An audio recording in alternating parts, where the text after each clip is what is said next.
I now recognize Officer Fanone to summarize his testimony.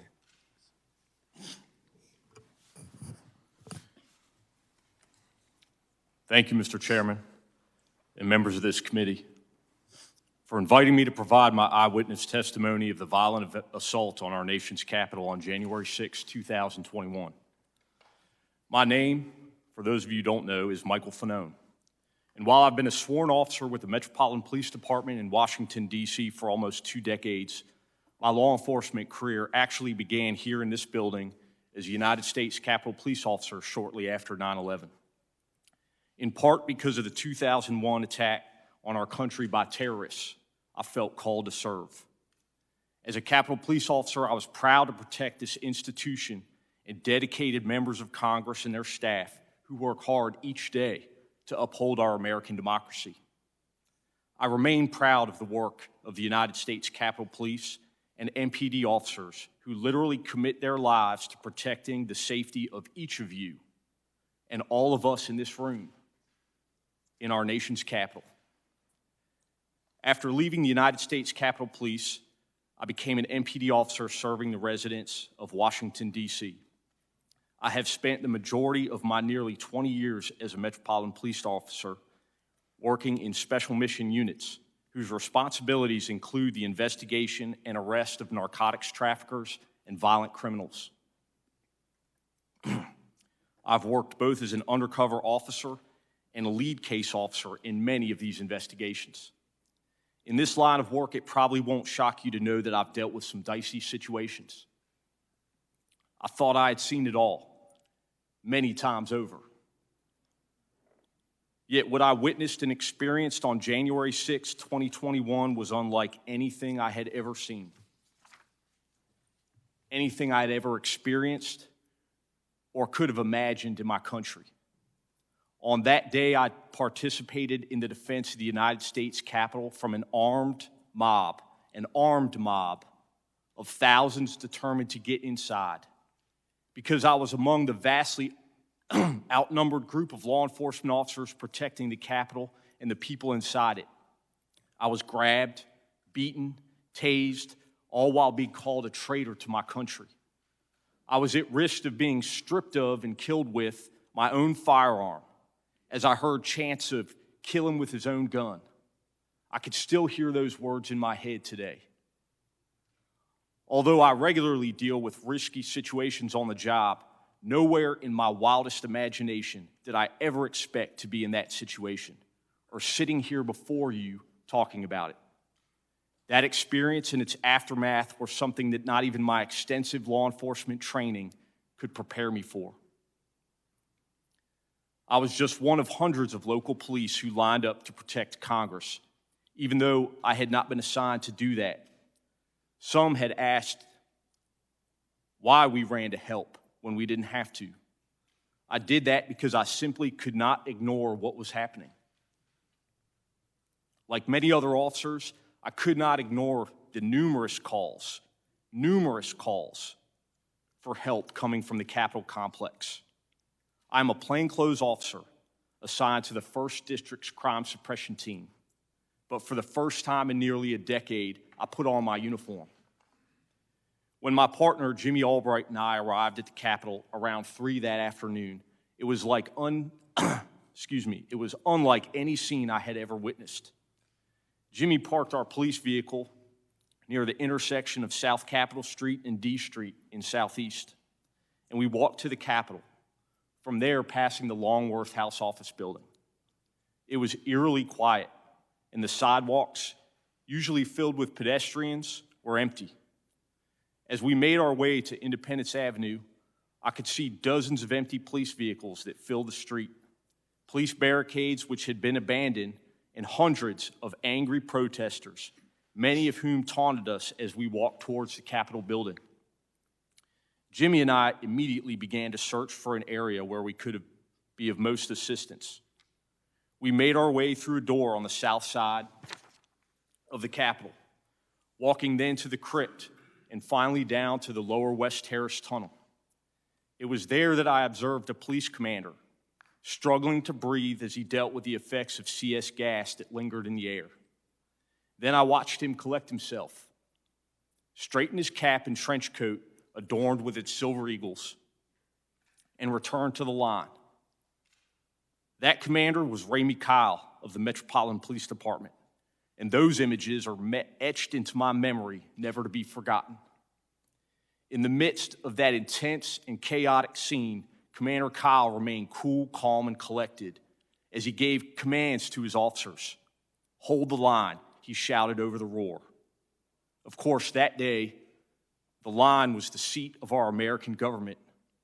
Despite the confusion and stress of the situation, observing Ray's leadership, protecting a place I cared so much about, was the most inspirational moment of my life. The bravery he and others showed that day are the best examples of duty, honor, and service. Each of us who carries a badge should bring those core values to our work every day. The fighting in the Lower West Terrace Tunnel was nothing short of brutal. Here I observed approximately 30 police officers standing shoulder to shoulder, maybe 4 or 5 abreast, using the weight of their bodies to hold back the onslaught of violent attackers. Many of these officers were injured, bleeding, and fatigued, but they continued to hold the line. As I don't have to tell the members in this room, the tunnel is a narrow and long hallway. It is not the sort of space anyone would want to be pulled into hand-to-hand combat with an angry mob. Although the narrowness of the hallway provided what was probably the only chance of holding back the crowd from entering your personal offices, the House, and Senate chambers. In an attempt to assist injured officers, Jimmy and I asked them if they needed a break. There were no volunteers. Selflessly, those officers only identified other colleagues who may be in need of assistance. The fighting dragged on. I eventually joined the tactical line at the tunnel's entrance. I can remember looking around and being shocked by the sheer number of people fighting us. As my police body-worn camera shows, thousands upon thousands of people seemingly determined to get past us by any means necessary. At some point during the fighting, I was dragged from the line of officers and into the crowd. I heard someone scream, "I got one!" As I was swarmed by a violent mob, they ripped off my badge. They grabbed and stripped me of my radio. They seized ammunition that was secured to my body. They began to beat me with their fists and with what felt like hard metal objects. At one point, I came face to face with an attacker who repeatedly lunged for me and attempted to remove my firearm. I heard chanting from some in the crowd, "Get his gun," and "Kill him with his own gun." I was aware enough to recognize I was at risk of being stripped of and killed with my own firearm. I was electrocuted again and again and again with a taser. I'm sure I was screaming, but I don't think I could even hear my own voice. My body camera captured the violence of the crowd directed toward me during those very frightening moments. It's an important part of the record for this committee's investigation and for the country's understanding of how I was assaulted and nearly killed as the mob attacked the Capitol that day. And I hope that everyone will be able to watch it. The portions of the video I've seen remain extremely painful for me to watch at times, but it is essential that everyone understands what really happened that tragic day. During those moments, I remember thinking there was a very good chance I would be torn apart or shot to death with my own weapon. I thought of my 4 daughters who might lose their dad. I remain grateful that no member of Congress had to go through the violent assault that I experienced that day. During the assault, I thought about using my firearm on my attackers, but I knew that if I did, I would be quickly overwhelmed. And that, in their minds, would provide them with the justification for killing me. So I instead decided to appeal to any humanity they might have. I said as loud as I could manage, "I've got kids." Thankfully, some in the crowd stepped in and assisted me. Those few individuals protected me from a crowd and inched me toward the Capitol until my fellow officers could rescue me. I was carried back inside. What happened afterwards is much less vivid. I had been beaten unconscious and remained so for more than 4 minutes. I know that Jimmy helped to evacuate me from the building and drove me to MedStar Washington Hospital Center, despite suffering significant injuries himself. At the hospital, doctors told me that I had suffered a heart attack, and I was later diagnosed with a concussion, a traumatic brain injury, and post-traumatic stress disorder. As my physical injuries gradually subsided and the adrenaline that had stayed with me for weeks waned, I've been left with the psychological trauma and the emotional anxiety of having survived such a horrific event. And my children continue to deal with the trauma of nearly losing their dad that day. What makes the struggle harder and more painful is to know so many of my fellow citizens, including so many of the people I put my life at risk to defend, are downplaying or outright denying what happened. I feel like I went to hell and back to protect them and the people in this room. But too many are now telling me that hell doesn't exist or that hell actually wasn't that bad. The indifference shown to my colleagues is disgraceful. My law enforcement career prepared me to cope with some of the aspects of this experience.